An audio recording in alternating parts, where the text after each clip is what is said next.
If you been held back, it's time to get loose. Twerk the song, cause it's time to get loose. If you been held back, it's time to get loose. Twerk the song, cause it's time to get loose.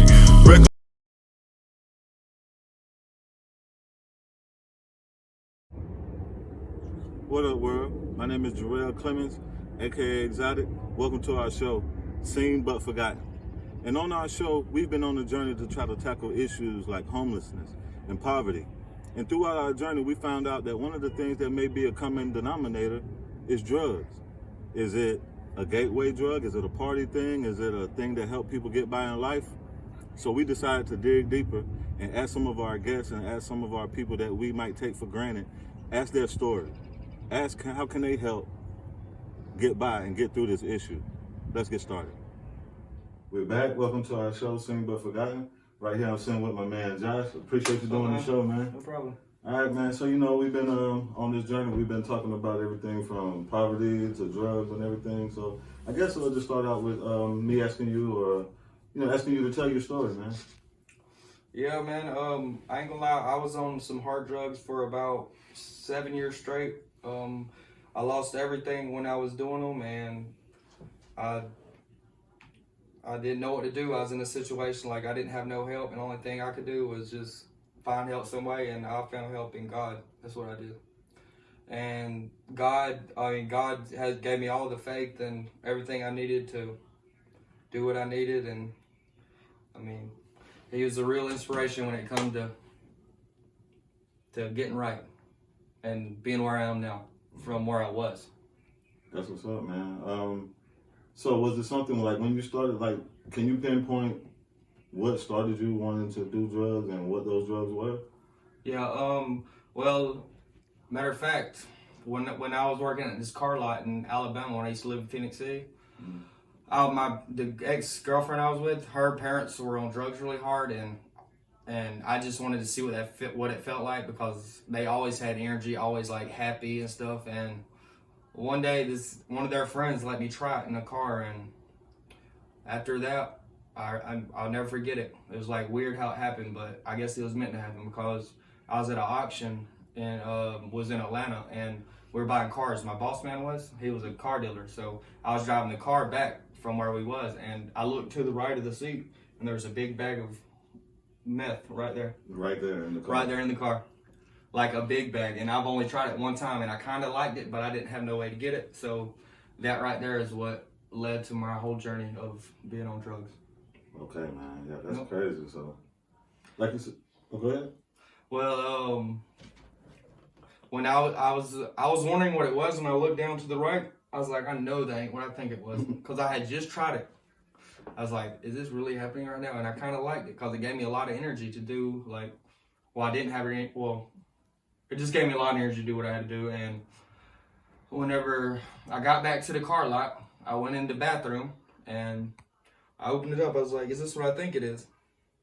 And yeah, it was. And ever since then, I started a 7-year journey. I was on it. Yeah, a 7-year journey. Lost everything. I had cars. I had a house. I had a good girl then. But I guess it was meant to happen, because I lost it all, and I was on rock bottom. And ever since then, when I got right with the Lord, I'm good now. I've got a new girlfriend. New girlfriend. Cool. New girl now.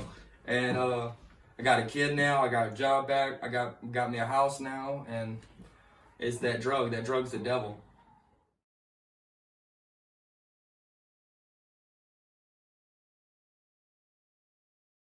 That drug's the devil.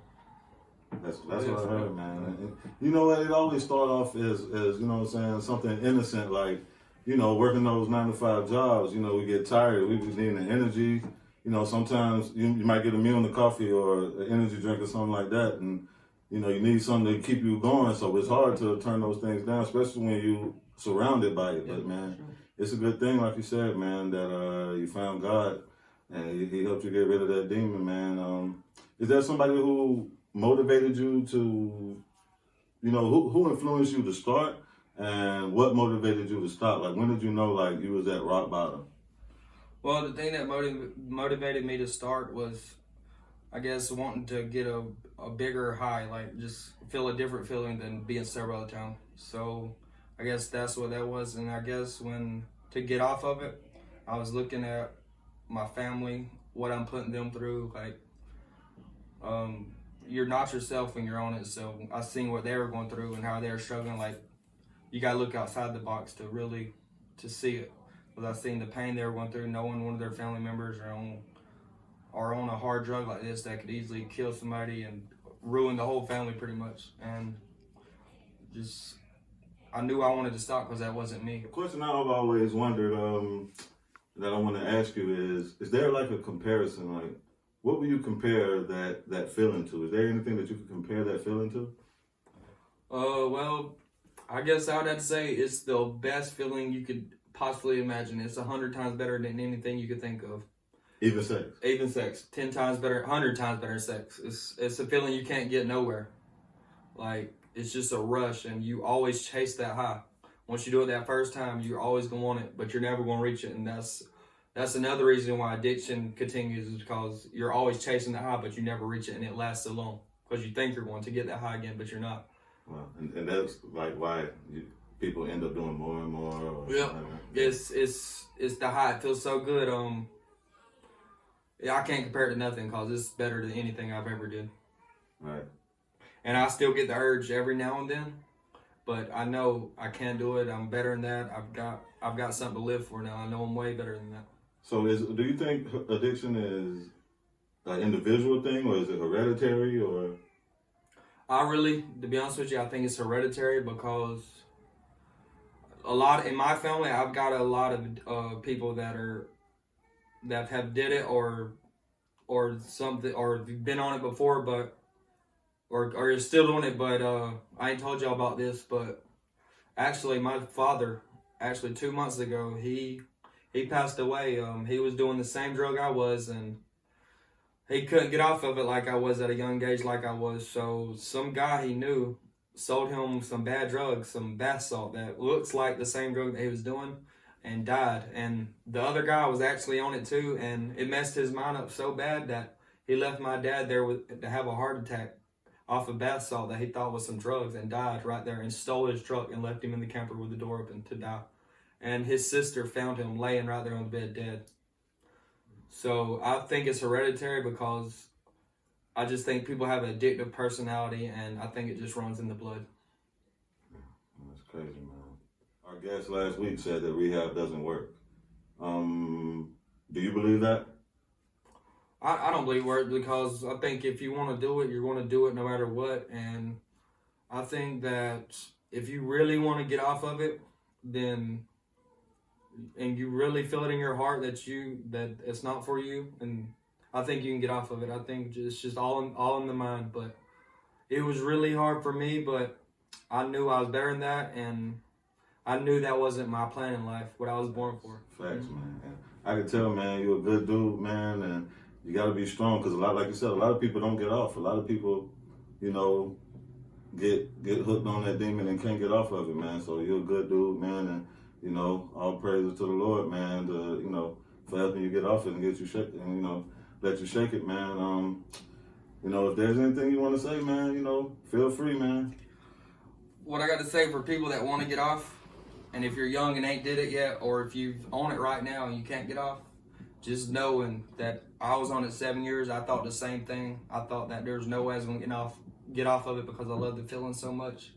And let me tell you, it's easy. Just get away from it and want to better yourself and know what you're really about. Don't ever think that your life is over with just because you're doing that. I'm not even mind strong back. I didn't think I was, but God gave me the strength I needed to get off of it. And all I did was pray and ask God I don't want a life like this. And I was the one when I was younger and I seen people doing this drug, I'd be the one like, how could somebody be that dumb to do that much harm to their body? And I grew up and I did it. And I was the one that was sitting there saying that same stuff about these people. And I guess the thing I would say is never do it. It's the devil. And if you do it, your life is going to hell. There you go, right there. Facts. You know what I'm saying? pretty much cut and dry, man. Hey, I appreciate you doing the show, man. Hey, and your story, trust me, is gonna motivate people, man. You know what I'm saying? You're motivating me and you're motivating us here for doing this show, man. I appreciate it. As you can see, redemption story. Built his life back up so it can happen. I'm in Ray, I'm in Jock, I'm in God. Royal power, protection, good health, cause life is hard. Time to get reckless with the hustle, reckless with the hustle. Reckless with the hustle, reckless with the hustle. Reckless with the hustle, reckless with the hustle. Reckless with the hustle, reckless with the hustle. I just wanna feel alive again.